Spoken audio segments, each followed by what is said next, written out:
Welcome to today's episode of Table Talk with the Mercer County ESC. Good morning, everyone. I am with Jenn Bruns here at the Mercer County ESC.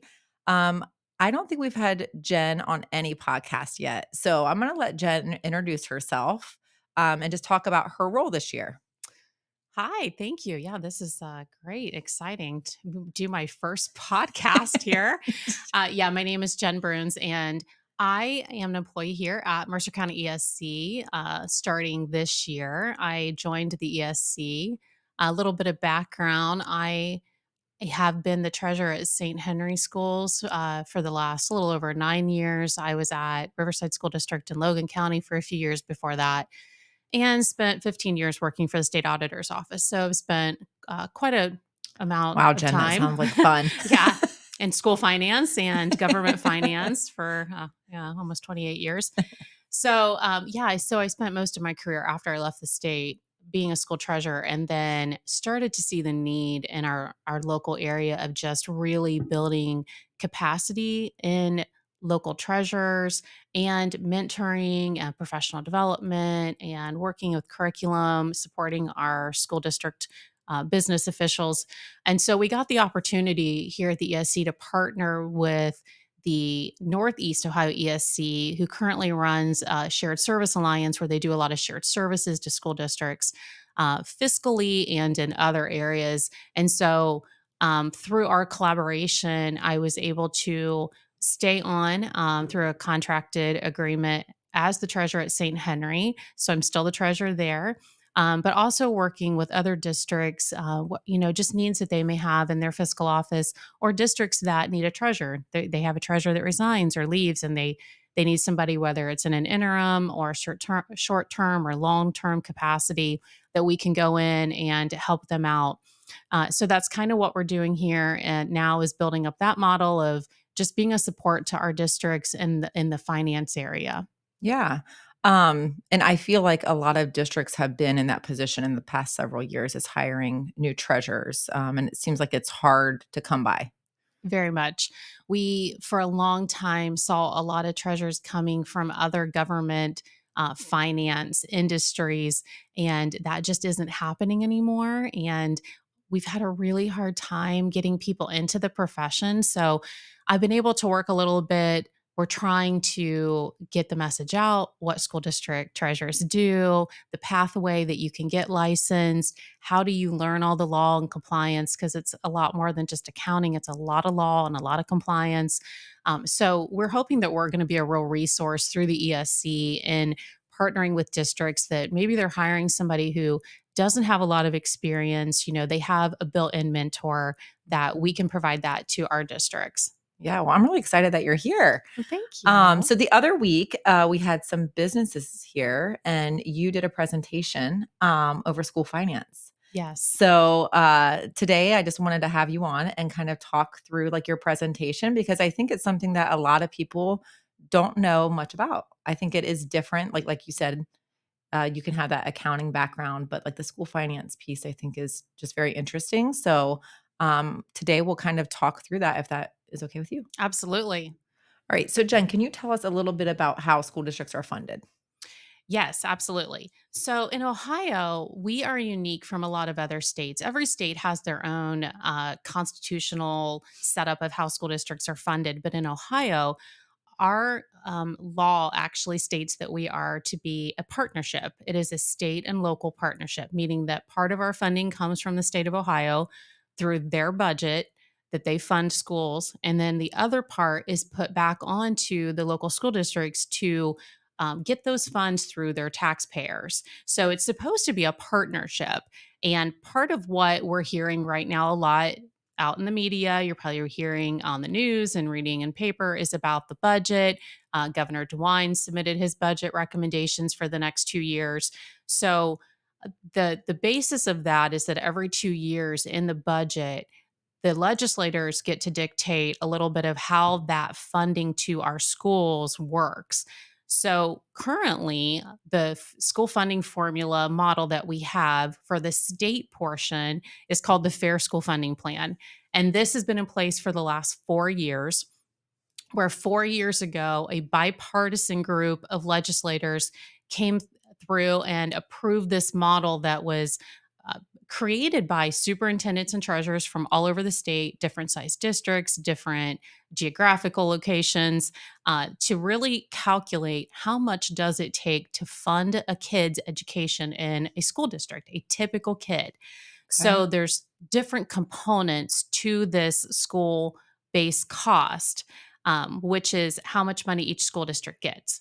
So, what's unique about this is that every single school district has a different base cost of what it takes to educate a child. So, the Fair School Funding Plan has three components: it's the base cost, your local share, and your state share. And the local share is what you have to go as a district and ask your taxpayers to help you fund that educating the kid cost.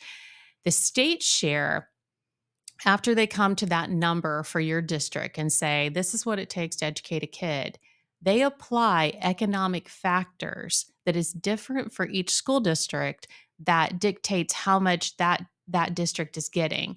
So Okay. St. Henry, we may be getting 47% of what the base cost is, but another district is getting 58% and another district is getting 10%. Because it's basing it off of those different components that you said. Correct. Okay. So Got it. once you get your percentage of state share, then you know, okay, I need to go and I need to generate local funds to make up the rest of what it takes to educate this kid.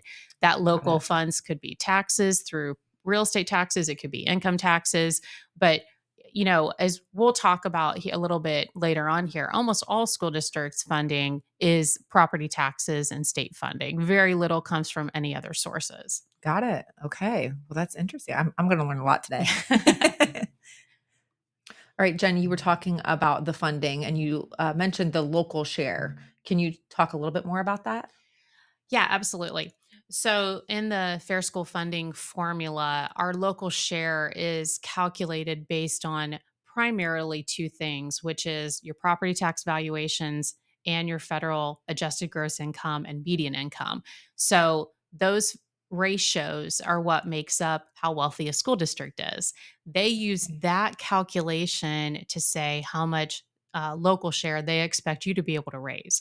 So, property tax valuations obviously have been a hot topic the last couple years And because I know ours have gone up. yes, and the valuations in our area are in the higher range of like statewide averages. Okay. So driving up valuations and our income in this area continues to increase and trend higher than a lot of areas in the state.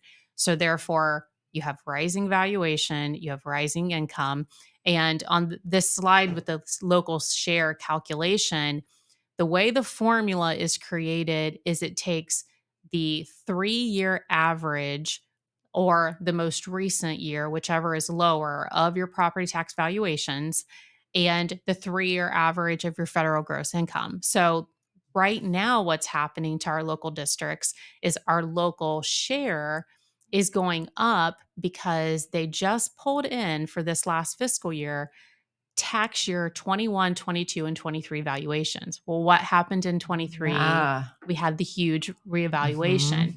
So Okay. we're seeing this huge increase in our local valuations, and suddenly that part of the calculation is skyrocketing. And the same with income. They updated the income to uh, tax years 20, 21, and 22, which is the most recent data they have, and our income is continuing to grow in this area. Right. So, though that local share is going to go up because it's making us look wealthier. That makes sense. All right, Jen. So we have some maps here. Not everybody that is watching our podcast or listening to our podcast is going to be able to view this. So can you kind of explain the maps a little bit? Sure. What I included were three maps that kind of demonstrate the points I was just talking about and what's happening in our area. These are statewide maps. The first one has the change in assessed valuations by school district from tax year 2019 to 2023. And it shows the different quintiles of increases. And in Mercer County, almost all of our districts are in the very top, which was 47% or higher increase in valuation. And when you look at the Wow. rest of the state, you see Columbus, you see some far northeast, far southwest districts that are similar. But Mhm. really, when you look at West Central Ohio, you see the impact on our valuations, meaning that we're just seeing atypical growth in what's happening with our assessed valuations, which assessed valuations are driven by sales value. So it's Okay. because our properties are selling at such a high rate over what they previously were valued at. When you have a triennial update or a full appraisal, by law, they have to be within a certain percentage of what the sales ratio was. So that's why Okay. our valuations are getting are increasing so much because Mhm. it's desirable and people are paying high prices to move into our area. Right, like, I think of houses like, I'm from Fort Laramie, right? And houses are for sale and they're, They're like, ate gone. up. Yeah, like, Right. it's so fast, like, you almost have to know somebody before the Exactly. house even goes up for sale. And people think it's Wow. great, but I mean, their houses are selling, Right, the market's good. Well, this is the downside is that right. obviously then it drives up your taxes because that's what Mhm. your taxes are based on. And then the second component on the next map is the income part, which shows again, it's a map of the state showing color coded income changes and federally adjusted gross income by school district from tax year 2018 to 22 and not adjusted for inflation, just actual federal adjusted gross income on your taxes. And you can see that all the districts in Mercer County and most of our surrounding districts are in those top two quintiles of 15 to 24 or 25% or more increase in income. Again, it's a good thing, right? Where our Right. economy is good, we have low unemployment, we have high income. Well, this is also the downside Yes. of the school funding because that's a second component of it's making us look wealthier.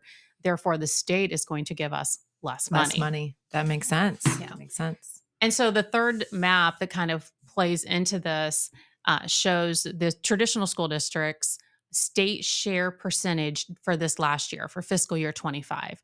So when you think of a partnership and funding, you think 50-50, right? It's supposed to be a Mhm. partnership.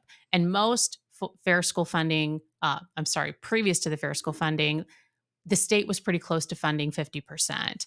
In fact, the lowest that in recent years it's gotten is down to 42% funding what it costs to educate kids. Well, now we're seeing districts across the state, like you can see in this map, some of the dark blues, they're getting less than 20% from the state, Wow. meaning that their taxpayers are paying 80% or more of the cost of Of the cost educating of a kid. wow. In Mercer County, we're actually kind of in the middle. But you can see what's happening, or I'll show you what's happening at St. Henry. And what you're probably hearing is that that is trending more and more from that 50 ish percent to a much lower as we're getting wealthier. Yeah, that makes sense, and then, obviously, we'll be paying more locally for that cost, Correct. correct? Yes. Okay. All right, Jen, you mentioned actually taking a look at a local school district just to kind of see how this change is affecting them. So, would that be okay to kind of transition into St. Henry? Absolutely. Makes a lot more sense when you can show an example of actually how this works. So Yeah. this is St. Henry over the last several years. So what you have here, I'll explain what's on our chart, is I have a graph that shows our state share percentage from fiscal year 21 through 25, and then what's projected over the next 2 years in the proposed governor's budget. So you can see we were right around 50%. In fact, when the fair school funding formula was phased in last year, 2 years ago, we actually went up to 51.78 in fiscal year 24. But what happened for this year, for fiscal year 25, was when that tax year 23 assessed valuations, where we had that huge increase, came into play, it immediately drove down the state share that we got because it's making our valuations look higher and our Mhm. income, the other component. So we actually lost over 4% state funding this year, even Wow. though if you read the headlines, it says, "Oh yeah, the budget was phased in another 13%." The components were phased in, but the share that they're giving to us was decreased because we were looking wealthier. We went from 51.78 to 47.7%. Wow. So looking ahead, and this is kind of what's being argued right now as the budget's going through the House and now it's getting ready to head to the Senate. is that Governor DeWine proposed, let's phase in the last 2 years of the funding components. So that means that when their calculation to calculate what it costs to educate a kid, they're going to fully fund it by the end of the 2 years. But the part that they're not funding is the cost, the base cost, which the base cost is taking the statewide averages of teacher salaries, benefits, Mhm. what it costs to do maintenance, transportation, all the And that's a components of lot. operating. Right. So they Wow. pull our data at the end of the year, all of Uh-huh. our fiscal data.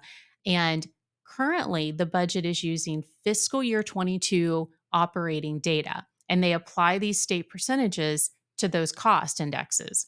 Okay. Well, Governor DeWine is recommending not increasing it and still using fiscal year 24 data. So that's like trying to fund a kid based on fiscal year 22 Mhm. operating data, and you're going into fiscal year 26. You're 4 years behind.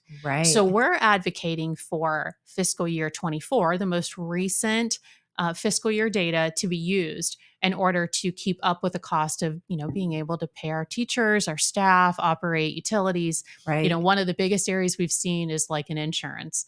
Mhm. Whether it's property and liability or if it's our healthcare, we're seeing nothing, 10, 15% a year increases. Yeah. So the data would be approximately 30% under where we're Where we're at. actually at. Wow. So in this example that I showed of St. Henry, our state share, based on the governor's recommendation, by the end of the next 2 years would drop down to 38%. That's a Wow, that's a huge 13% jump. decrease in state share.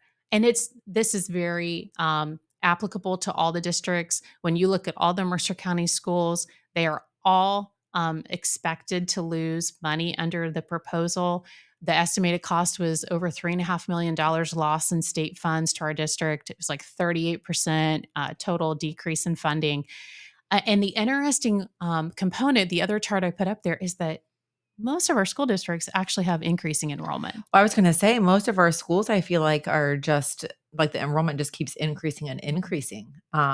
So, yeah, like, that has a huge impact. Yeah, so we're basically getting less state funding and we're getting more and more kids, which is Right. atypical from a lot of areas in the state are decreasing public school students. But in Mercer County, you can see if you're looking at the slides, St. Henry's has been increasing.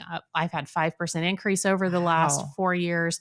That's, at least over half our districts in the area are seeing the same thing, Mhm. and we're getting less funding. So Yeah. it just isn't sustaining what the state is giving us, which means it's making us go back and ask our taxpayers to be able to For continue the same level of services that Mhm. the kids are currently getting. So that's when, like, the levies and things like that come into play, right? Absolutely. Okay. Yeah. Yeah. Thank you, Jen. You're welcome. All right, Jen. So I've been learning a lot. I feel like we could talk about this for a very long time, and you could teach me a lot.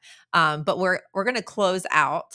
So could you just leave us with the last couple of things that you would like everybody to kind of know, or what they can kind of do, or I think just sometimes the communication of just knowing this is really important because I feel like sometimes when we see levies or things that could go on the ballot, sometimes we don't know the background of why. So I think that kind of explains it a little bit too. Yeah, sure. So the last couple charts I put up there is St. Henry's fiscal year 25, just to show a breakdown of revenue and expenditures. So that this is something I put in my 5 year forecast assumptions, the details that go behind my forecast to show where does our revenue come from. This is a nice, quick little picture. We are almost entirely 98% is taxes and state funding. So again, it goes back to if we're going to lose state funding, we're going to have to derive that revenue through local sources because we still Mhm. need that same amount of money. And then looking at our expenditures, if you look at that pie graph, you're going to see over 80% of our expenditures is salaries and benefits. And it should be because that's our Right. business. Education is our business. Those are for teachers. You'll see the benefits, like I talked about, insurance, the cost of retirement. That's a huge component of our forecast. The other areas of our expenditures would be like purchase services, which is our ESC contracts. Mhm. All of our local districts do a great job collaborating with the ESC to really cost share, where we can more efficiently get high level expertise in different areas, whether it's special education or gifted or our student services, the specialized services. Instead of going out and hiring full time staff, we Mhm. pull together. And, like at St. Henry, maybe I need 2 days of speech or a half, psych service, and I can get that for a much lesser cost and share that expertise with another district. So Right. that's kind of the purchase services plus our typical utilities and cost of operations.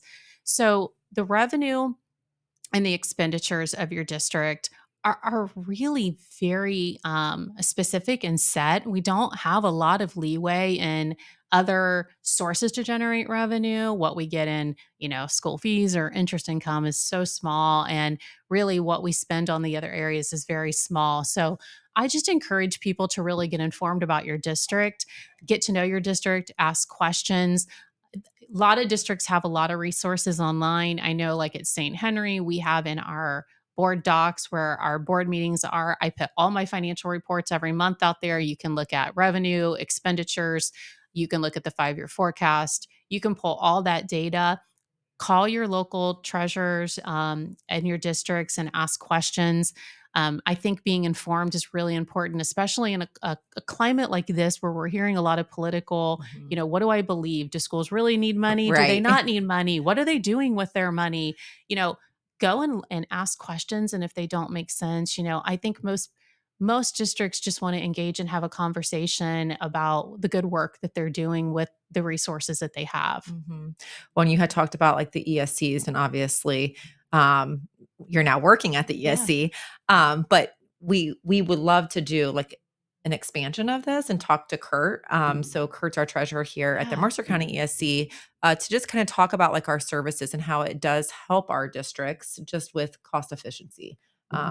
Yeah, because I think of, like, the curriculum world, Mhm. so I'm the curriculum director, but we have 13 districts that we provide service to. So we have people here that are curriculum, but then we go out and we do professional development for all of our districts. And yeah, it does save cost for them. So that way they aren't hiring just one curriculum person for each district. So, Yeah, and I think that that's an area we need to probably highlight more. When I was at the state house the other week in testimony, one of the legislators asked about, well, why aren't you guys looking at ways to pull cost? And I was able to stand up there and say, typically it's the big districts that they're uh huh. hearing from, and they do have individual positions in a lot of large, 10, 20,000 student districts. Yeah. And, we actually have two-thirds of the districts in the state of Ohio educate less than 2,000 students in their schools. And this is much more like what most school districts look like, and was able to share with them, here's how much I can save on this position or this service. And they were very surprised. I think that we need to do a better job informing our legislators, our community members, like how we're really utilizing our service model to really lower costs. So Kurt would be great at like talking about, Yeah. how we cost out everything and share the resources and the expenses. Yeah. Well, he doesn't know it yet, but he's doing the Yeah. next podcast with me. I So can't wait. thank you so much, Jen. I really You're appreciate you coming welcome. on today. Absolutely.